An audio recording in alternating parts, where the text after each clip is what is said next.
शालेय शिक्षणातील गणित हा विषय विद्यार्थ्यांना सुरुवातीपासूनच थोडासा कठीण वाटतो.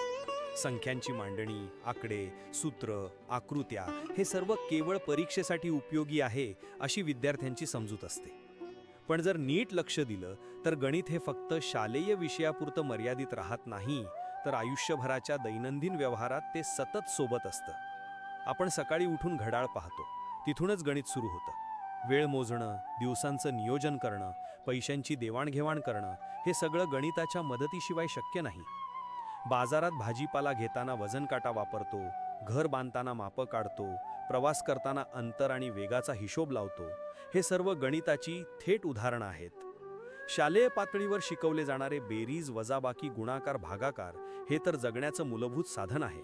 त्याशिवाय आर्थिक व्यवहारांची नीट मांडणी होऊच शकत नाही. तसेच भूमितीमधील रेषा, कोन, आकृत्या ही फक्त वहीतील चित्र नाहीत, तर अभियांत्रिकी, वास्तुकला, शिल्पकला, चित्रकला अशा प्रत्येक क्षेत्रात त्यांचा व्यावहारिक वापर होतो. याशिवाय बीजगणित आपल्याला समस्यांचे तर्कशुद्ध निराकरण शिकवते. जीवनात अचानक येणाऱ्या परिस्थितींमध्ये विचार करण्याची, नियोजन करण्याची क्षमता गणितातूनच विकसित होते. त्यामुळे गणित हा विषय केवळ संख्यांचा खेळ नसून तर्कशुद्ध विचार करण्याची पद्धत आहे.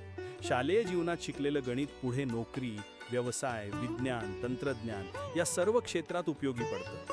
एका व्यापाऱ्याला नफा तोट्याचा हिशोब काढायचा असेल, शेतकऱ्याला शेताचं उत्पादन मोजायचं असेल, की गृहिणीला स्वयंपाक करताना मापं घ्यायची असतील, सर्वत्र गणित आहे.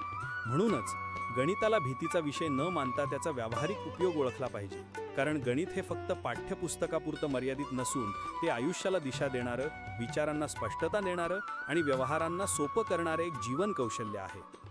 गणितात स्मरणशक्तीची वाढ आणि ती कायम टिकवून ठेवण्याचं सामर्थ्य आहे, हे नक्की. प्रत्येकालाच आयुष्याचं गणित मांडता येईल असंही नाही. असो, धन्यवाद. पुन्हा भेटू नवीन विषयासह.